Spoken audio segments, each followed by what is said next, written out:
Most Americans can tell you something about the Titanic. The iceberg, the lifeboats, the band playing as the ship went down, 1,517 people dead. The worst maritime disaster in history. Except, it isn't. Not even close. On April 27, 1865, a steamboat called the Sultana exploded on the Mississippi River 7 miles north of Memphis, Tennessee. The death toll was somewhere between 1,200 and 1,800 people.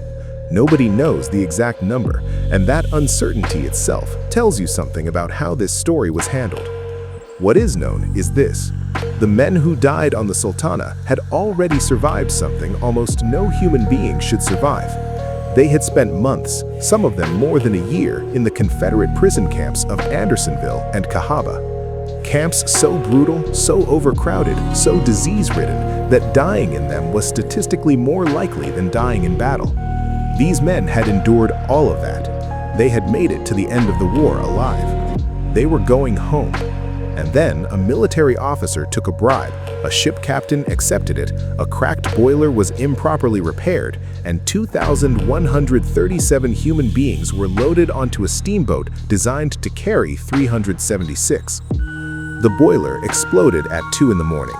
Most of the men were asleep when it happened. America barely noticed, because 11 days earlier, someone had shot Abraham Lincoln. This is the story of the SS Sultana, America's deadliest disaster that nobody remembers. And as always, viewer discretion is strongly advised.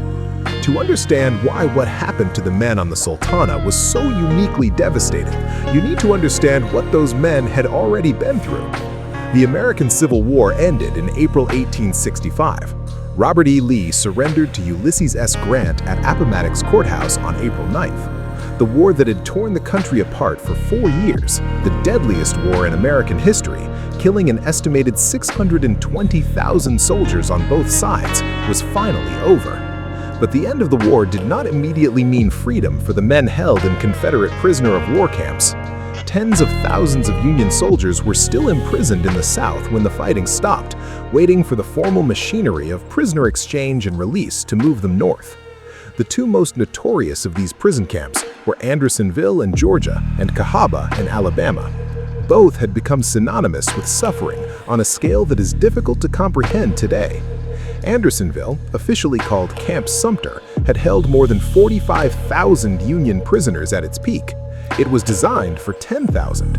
The camp was a roughly 16-acre open stockade with almost no shelter. Men slept on bare ground. A single small stream ran through the camp. It served as the water supply and the sewer simultaneously. Disease was rampant. Scurvy, dysentery, gangrene, and starvation killed men daily. Of the approximately 45,000 men held there during the war, roughly 13,000 died. The commandant of Andersonville, Captain Henry Wirz, was the only Confederate officer executed for war crimes after the Civil War ended. Cahaba Prison in Alabama was smaller, but no less brutal in its conditions. Originally designed for 500 men, it held as many as 3,000 at its worst periods. Flooding was a recurring catastrophe. The prison sat at the confluence of 2 rivers, and when they flooded, the prison yard became a lake. Men stood in waist-deep water for days at a time. Disease was constant, food was inadequate, medical care was almost non-existent. The men who survived these camps and made it to Vicksburg, Mississippi in the spring of 1865 were not the healthy young soldiers who had marched off to war. They were skeletal. Many had chronic diseases that would affect them for the rest of their lives. Their immune systems had been destroyed by months of malnutrition. Some could barely walk. When they saw the Mississippi River at Vicksburg, when the sight of it meant they were finally going home, survivors reported that they shouted and sang with joy. These broken, damaged men who had survived things that should have killed them were within days of their families, their homes, their lives. That is the context you need. These were not random passengers on a routine voyage. These were men who had already been pushed past the limits of human endurance and who were finally, almost safe. The SS Sultana was a sidewheel steamboat launched in January 1863. It was a working commercial vessel built for freight and passengers on the Mississippi River trade routes. It was 260 feet long and rated by federal inspectors to carry a maximum of 376 passengers and crew combined. That was her legal limit, 376 people. Her captain and part owner was a man named James Cass Mason. He was 42 years old, experienced, and by most accounts well regarded among the Mississippi River steamboat community. But in the spring of 1865, Mason had a problem. Business had been terrible during the war years. He was in serious financial difficulty. The Sultana needed money. When the war ended and the Union Army began a process of moving thousands of freed prisoners northward, the government announced it would pay a fee to civilian steamboat captains willing to transport them. The rate was set to a specific amount per man per 100 miles, enough to make a full load of prisoners genuinely profitable for any captain willing to take them. Mason wanted that contract. He needed it. In Vicksburg, he was approached by Captain Reuben Benton Hatch, the chief quartermaster for the Union Army at Vicksburg. Hatch controlled the assignment of prisoners to transport vessels. He knew Mason was desperate for money. He had an offer. The offer was simple. If Mason would agree to give Hatch a kickback from the government transport fees, Hatch would guarantee that when the Sultana returned upriver from New Orleans, there would be at least 1,000 freed prisoners waiting for him. Both men knew the legal capacity of the Sultana was 376 passengers and crew. Mason agreed to the bribe anyway. This is the moment that killed more than 1,000 people. Not the boiler explosion, not the Mississippi River. This conversation between two men in Vicksburg, Mississippi about money. Mason sailed south to New Orleans, and then on April 23, 1865, the Sultana steamed back into Vicksburg and discovered a new problem. One of her 4 boilers had sprung a leak. It was cracked and bulging. It needed immediate repair. Mason called for a repair crew. The proper fix for a cracked boiler section was to replace the damaged metal plates entirely. That would take days. Mason did not have days. The prisoners were waiting. The money was waiting. The proper repair was too slow. So the repair crew did a patch job instead. They covered the cracked section with a thin metal patch and pronounced it good enough to travel. It was not good enough to travel. But Mason accepted the repair, signed off on it, and prepared to load his passengers. What happened at the docks in Vicksburg over the next several hours was, by any reasonable standard, insane. Hatch had promised Mason 1,000 prisoners. What arrived at the docks was considerably more than that. The precise number has been disputed for 160 years, but the most careful historical accounting puts the total at approximately 1,960 freed prisoners who were loaded onto the Sultana. Added to roughly 70 civilians, 85 crew members, and a small number of military guards, the total number of people placed on that ship was approximately 2,137, on a vessel with a legal capacity of 376. A former prisoner named James Brady, who was on the Sultana, said that he and his fellow soldiers had been packed in more like hogs than men. He described men covering every surface of the ship, the hurricane deck, the wheelhouse, the forward deck, so densely packed that moving from one part of the boat to another required tremendous effort. Think about what these men looked like. They were not healthy soldiers. They were survivors of Andersonville and Cahaba.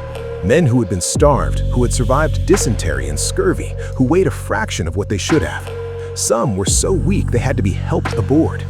And they were being packed onto a ship 6 times beyond its legal capacity, on a boiler that had been patched rather than properly repaired. Why did nobody stop this? Why did the officers responsible for these men allow them to be loaded onto a dangerously overcrowded vessel? The short answer is that several officers were complicit in the bribery arrangement, and the ones who weren't, the ones who looked at the crowd on the docks and felt uneasy, didn't push back hard enough. Captain Frederick Speed, who was responsible for organizing the prisoner transfers, worked hard to create accurate rolls of the prisoners.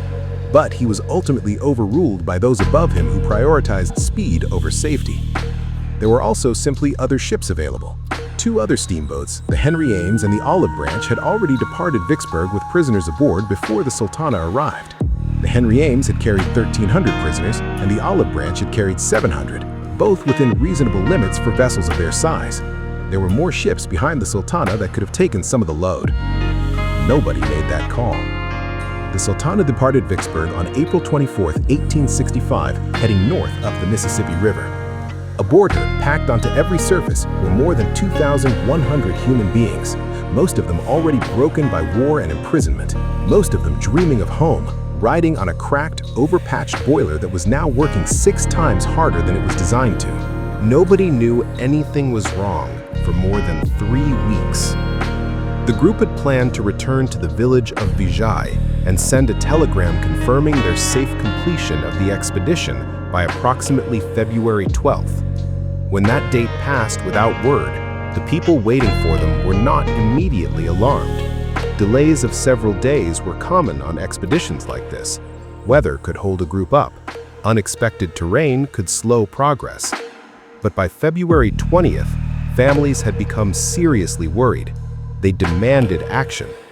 The Euro Polytechnic Institute sent the first search parties, groups of volunteer students and teachers who set out to retrace the group's planned route.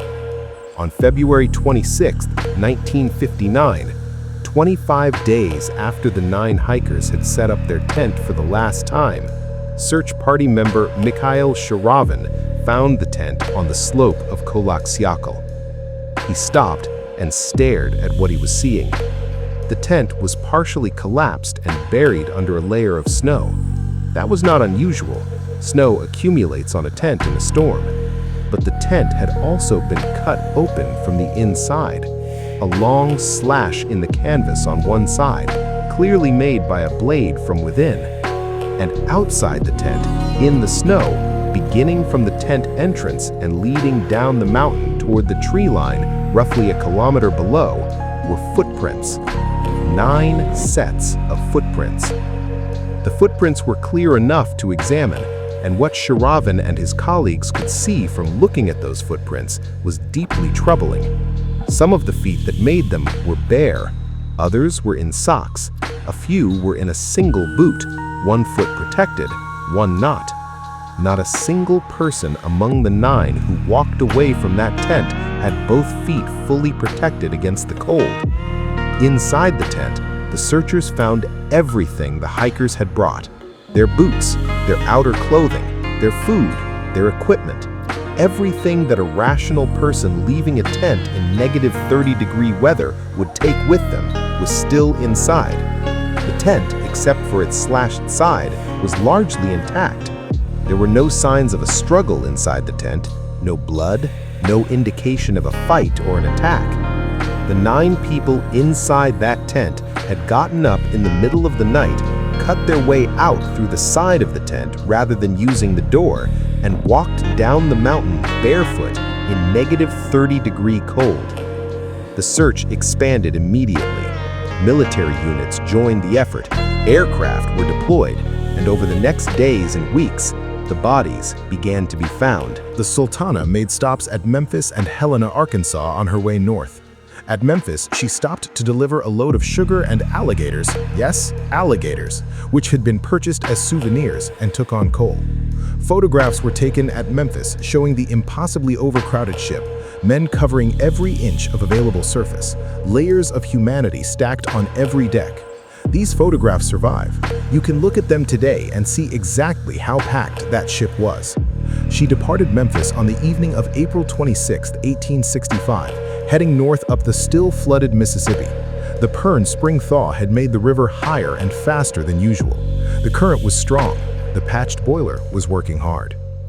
At approximately 2 in the morning on April 27, 1865, the Sultana was 7 miles north of Memphis. The vast majority of the 2,137 people on board were asleep, exhausted men, packed together on every surface, sleeping as best they could, dreaming of home. The boiler exploded. Not one boiler, 3 of the 4 boilers exploded in rapid succession, the patched boiler going first, the pressure wave destroying the adjacent boilers almost simultaneously. The explosion blew apart the center section of the ship. It hurled men hundreds of feet through the air. It vaporized those standing nearest to the boilers. It sent scalding steam and superheated metal fragments across every surface of the vessel. The Worcester Republican reported what witnesses described. Hundreds of people were blown into the air and descending into the water, some dead, some with broken limbs, some scalded, were borne under by the resistless current of the great river, never to rise again. Those who weren't killed by the initial explosions faced 2 immediate choices, both terrible. They could stay on the burning ship because the explosion had immediately ignited the wooden superstructure, and the Sultana was now a floating fire. Or they could jump into the Mississippi River in the dark, in a fast spring current, in the middle of the night. Most of those who could move jumped. The Mississippi River at that point in late April was running fast and cold. Many of the men who jumped could not swim. Swimming was far less common then than it is now, and many of the soldiers who enlisted had grown up inland, far from any significant body of water. Those who could swim were weakened by months of imprisonment. The current was strong and merciless. Men grabbed anything that floated: pieces of the shattered boat, wooden planks, the crates and barrels that had been stored on deck. In the dark, in the burning chaos, men screamed for help and grabbed for anything solid. The water temperature was cold enough to cause hypothermia within minutes for a man in the physical condition of these soldiers, and the flood-swollen river was carrying them downstream faster than most of them could compensate for. Survivors later described the sounds of that night in terms that stayed with them for the rest of their lives: the screaming, the roaring of the fire, the hiss of the river, the voices calling out names in the dark, men calling for friends, brothers, the men they had survived prison camps with, who were now somewhere in the black water around them. Before we get to the final 4 bodies, let's pause for a moment. Because to understand the behavior of these 9 people, why they left the tent without boots, why some of them appeared to be in a state of confusion, why Krivonischenko bit his own hand, you need to understand what severe hypothermia actually does to a human being. Hypothermia occurs when the body's core temperature drops below 35 degrees Celsius. The normal human body temperature is 37 degrees. That gap of just 2 degrees marks the point at which the body begins to lose its ability to regulate itself. In the early stages of hypothermia, what doctors call mild hypothermia, the body responds aggressively. Shivering begins. This is muscle activity specifically designed to generate heat. Blood is pulled away from the extremities, hands, feet, ears, nose, and directed toward the vital organs at the core. This is why people's fingers and toes go numb first. The body is deliberately sacrificing the extremities to protect the heart, lungs, and brain. As hypothermia progresses into the moderate stage, core temperature between 28 and 32 degrees, the shivering stops. This is actually a terrible sign, not a good one. The muscles have used up their energy reserves and can no longer generate heat. The heart rate slows, blood pressure drops, cognitive function begins to deteriorate significantly. And this is where the most disturbing symptom appears, a phenomenon that has been documented in hypothermia victims for centuries, but that still defies easy explanation. It is called paradoxical undressing. In moderate to severe hypothermia, approximately 20 to 50% of victims remove their clothing. They pull off their coats, their gloves, their boots. They strip down in the cold. They do this because as the hypothermia progresses and blood vessels in the skin begin to malfunction and dilate unexpectedly, there is a sudden and overwhelming sensation of intense heat. The dying person feels with complete conviction that they are burning up. They feel hot, and so they take their clothes off.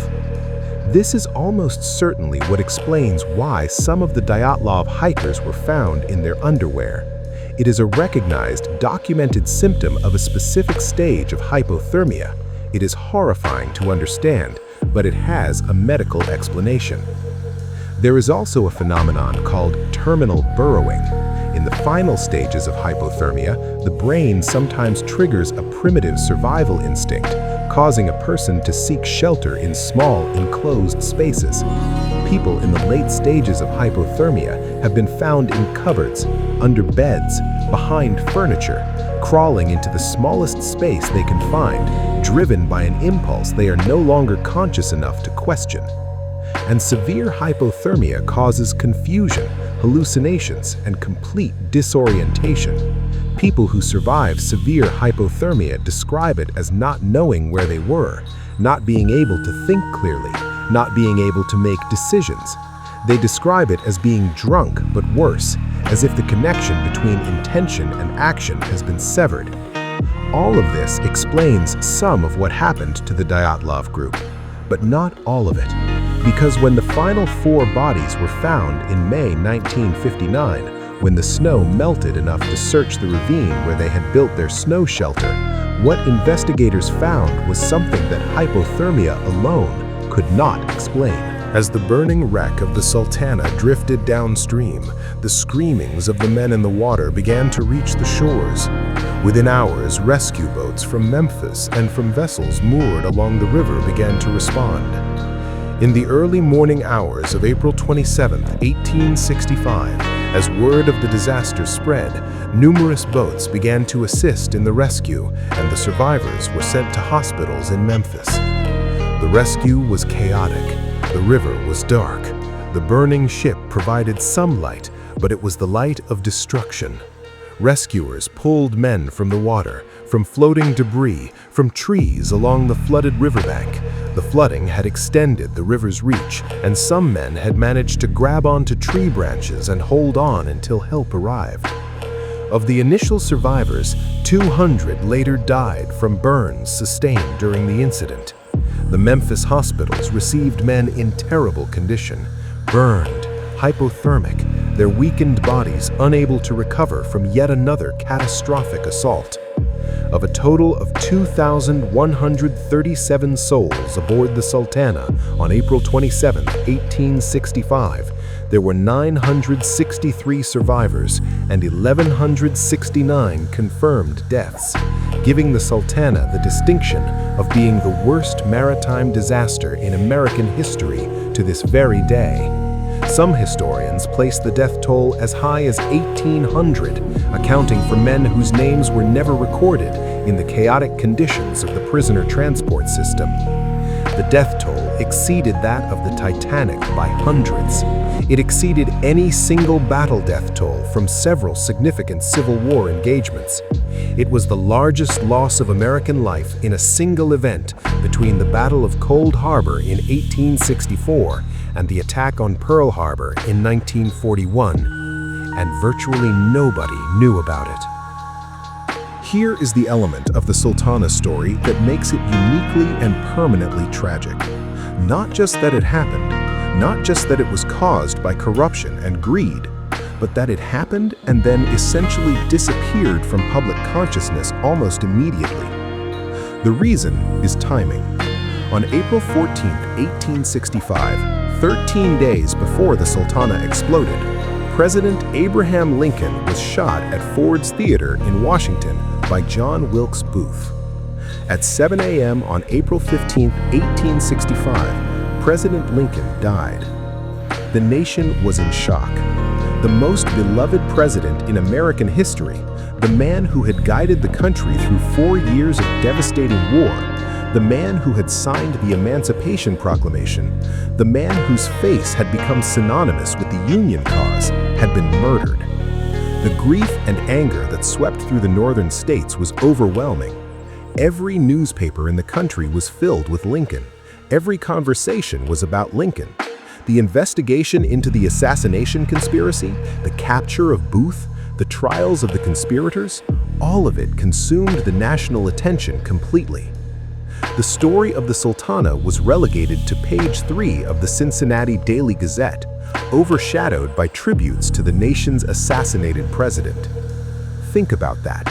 More than 1,000 men who had survived the worst prison camps of the war, men who were days away from their families, died on the Mississippi River. And the story ran on page 3, below the fold, underneath yet another article about Lincoln. The news cycle moved on. The country was exhausted by grief. The war was over, the healing was beginning, and the nation collectively looked forward rather than dwelling on one more catastrophe. The Sultana was filed away in the national memory and largely forgotten. The men who died there had no memorial, no dedicated monument, no national day of recognition. Their families received letters, or didn't receive letters, and lived with the knowledge of what had happened. But America as a whole moved on. Here is the part that transforms this tragedy from an accident into something far darker. Multiple investigations were launched in the weeks after the disaster. Military courts convened, witnesses were questioned. The evidence of what had happened, the overcrowding, the improper repair, the bribery, was examined. Colonel Reuben Hatch, the chief quartermaster who had arranged the bribery deal with Captain Mason, upon hearing that investigations were beginning, immediately resigned his military commission and fled the state of Illinois. As a civilian, military courts could no longer pursue legal action against him. He was never prosecuted. He was never held accountable. He resigned and walked away. Captain George Williams, who had left his post at the docks when the overcrowding was happening, was a career military man and a graduate of West Point. The military courts refused to go after one of their own. Captain Frederick Speed, the officer who had worked hardest to properly document the prisoners and had been most troubled by the overcrowding situation, was found guilty of negligence for grossly overcrowding the boat. He was the only person formally convicted in connection with the Sultana disaster. The man who took the bribe fled. The West Point officer was protected, and the only conviction went to the officer who had actually tried to do things properly. Speed's conviction was later overturned on appeal. So in the end, not a single person was held criminally responsible for the deaths of more than 1,000 freed prisoners of war on the Mississippi River. The man who arranged the bribery retired to civilian life in Illinois. The others faded from the record. Captain Mason, who had taken the bribe and accepted the improper boiler repair and loaded 2,137 people onto a boat designed for 376, died aboard his ship in the explosion. So in a sense, and only in that narrow sense, he paid the highest price. But the men who had created the conditions for the disaster, the men who had the authority to stop it and chose not to, walked away entirely. For most of the 160 years since the Sultana disaster, the story has lived in a peculiar historical limbo, known to Civil War historians and researchers, occasionally covered by regional newspapers around the anniversary, but essentially absent from the national consciousness. There is a small museum dedicated to the Sultana in Marion, Arkansas, the town closest to where the wreck is believed to lie buried beneath the fields of Arkansas. Because that is another remarkable fact about this story. The wreck of the Sultana is not at the bottom of the Mississippi River. The river changed course over the decades after 1865, and the site where the Sultana sank is now believed to lie buried under farmland in Arkansas, inaccessible, unfound, with the remains of the hundreds of men who went down with the ship still somewhere beneath the earth. The Sultana Association of Descendants and Friends continues to document the stories of those aboard the ship, trying to establish accurate lists of the dead and survivors. Their work is painstaking. The chaotic conditions of the prisoner transport system meant that accurate manifests were never maintained, and the true number of those who died has never been definitively established. What is established is this. Of the 963 people who survived the Sultana explosion and rescue, nearly 300 died subsequently in Memphis hospitals from their wounds. At least 200 of those deaths were from burns sustained in the fire. Men who had survived Andersonville and Cahaba, who had survived the explosion and the river, died in hospital beds in Memphis, their burned bodies failing despite the best care available. And the men who caused it all, who made the decisions that put 2,137 people on a 376-capacity ship with a cracked boiler, faced essentially no consequences. Hello everyone, my name is Brian, and welcome back to the channel. The SS Sultana is, statistically, the worst maritime disaster in American history. More people died on that ship than on the Titanic.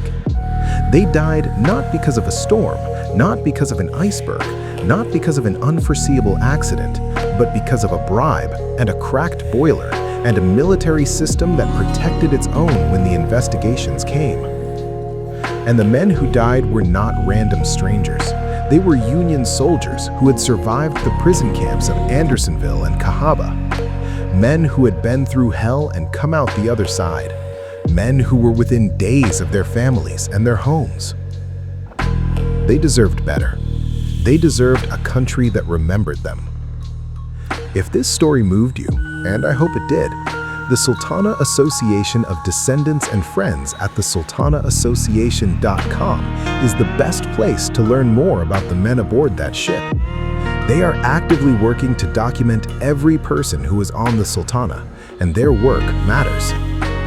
If you enjoyed this video, a like genuinely helps this channel reach more people. And more people hearing this story is exactly what those men deserve, 160 years later. You make this kind of research and storytelling possible. Thank you for watching, and hopefully, I will see you in the next one.